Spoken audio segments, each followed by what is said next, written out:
Necromancy is Runescape's first new combat style since its inception back in 2001. The skill offers players a ticket to slingshot themselves into high-level content due to its low skill floor and swift progression. A blessing for the average player. However, as with any gift, there may be hidden costs. Join me in this video as we explore the impact of Necromancy's introduction, so whenever you're ready, grab your cup of tea, sit back, relax, and enjoy. Necromancy's release might not have caused the player count to peak like Archaeology's release did, but it did add something Runescape was in dire need of.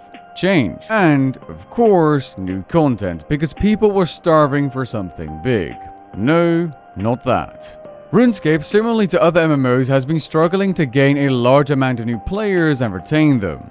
Necromancy is one of the few recent updates that could appeal to completely new players. Unfortunately, new players are not directed to Necromancy whatsoever upon first creating their account, other than a wallpaper and the slim chance they see this interface upon starting to play the game, which they would only find if they were to go through the interface. Running near the starting area does thankfully start a trail which will catch your attention, or their attention I should say, but only if they come near this area. Because Necromancy being a thing isn't abundantly made clear, there are plenty of new accounts running around in free-to-play, leveling traditional combat skills opposed to training Necromancy. It's almost ironic, but because of Necromancy's release, the very combat skills these players are training are now significantly slower to train due to a combat experience rebalance that came into existence for the very skill they are not being told to train. The reason players need to be directed towards Necromancy is because Necromancy is more new and returning player friendly than any other combat style currently. It was specifically designed to please players as best it can within the current engine's limitations, while providing an easy to follow upgrade path all the way up to level 99. The style improves on most aspects players dislike, or in case of new players, aspects that they will encounter and start to dislike as they continue to play if they don't end up leaving. Using Necromancy, you effectively don't splash and instead do less damage based on your accuracy percentage, which can be seen after hitting an enemy. This is something you're taught about within a few minutes of starting the tutorial, which means that most players that actually read their screen know what this means. Necromancy has less abilities in total, which are gradually fed to you as you level up. The three main basic abilities that you are taught to use all deal the same amount of damage, removing at least a single element of what do I use first, and instead are used based on what spenders you want to use. These spenders have incredibly clear tooltips to see how much damage you're dealing exactly, opposed to other styles which show you an ability damage percentage range, which is not very helpful.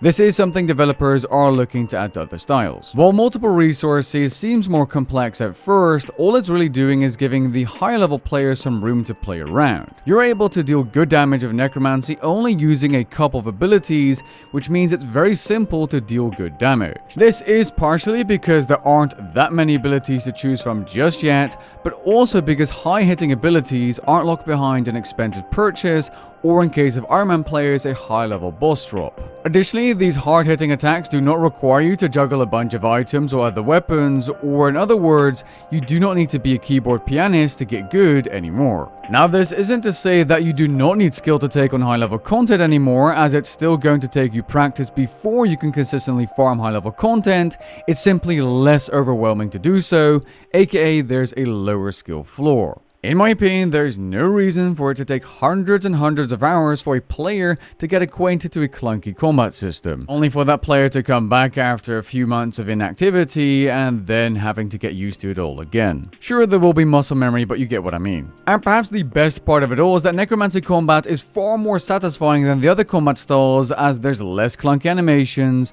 abilities are more distinguishable, and there's a raised hit cap which allows you to hit high numbers.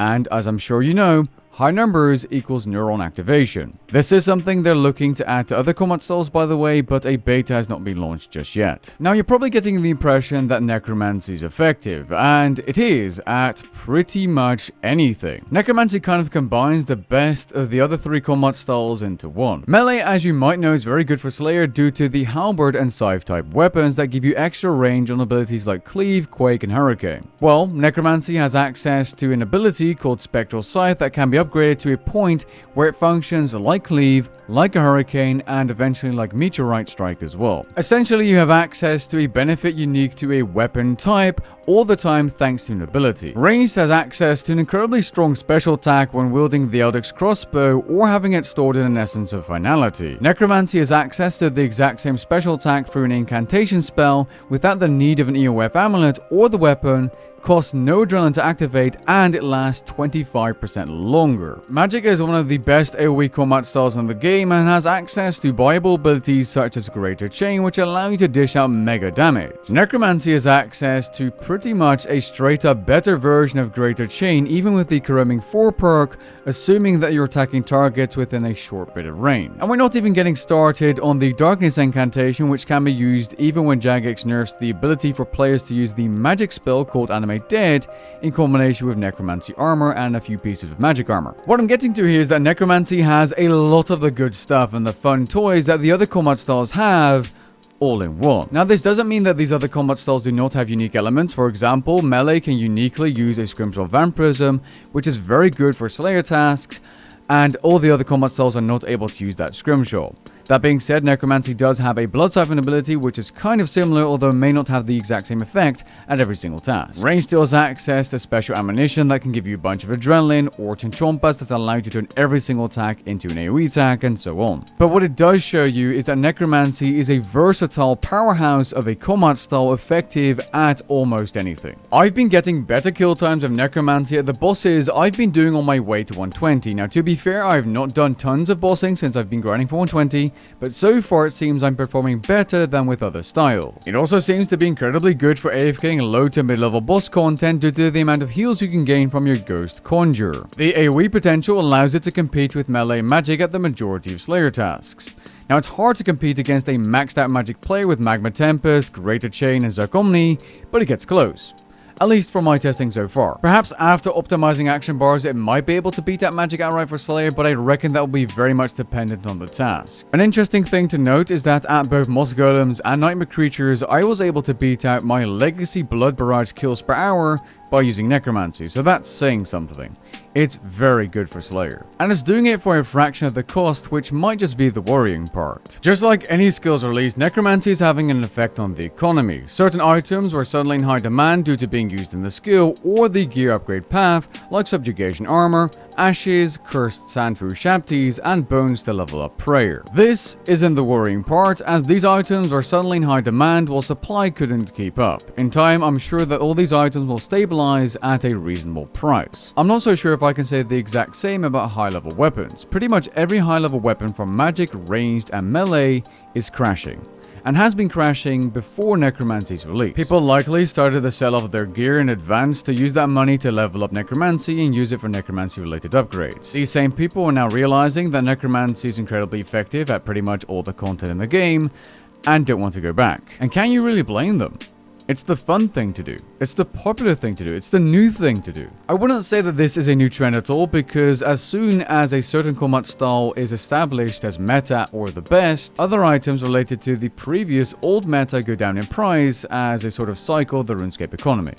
It's not surprising. Because Necromancy has a low skill floor and is the new popular thing to do, it's giving people confidence and a reason, an extra reason to attempt content they might have previously not attempted due to fear of failure or feeling undergeared. Necromancy allows players to get a tier 90 DPS armor set for less than 150 mil, which was previously, for other combat styles, the price of a single weapon. And these players, at least that's what I'm assuming here now, this is just an assumption, I don't have any actual data apart from people saying that they're trying new bosses and doing a lot of PVM, are getting those magic, ranged, and melee PVM drops and are driving down the price even more. Now, I do think these prices will stabilize once the Necro hype dies down or other combat styles are buffed, but it will and already has reduced the absurd cost of high-level PVM for all combat styles. It's still pretty expensive to buy best in slot gear though.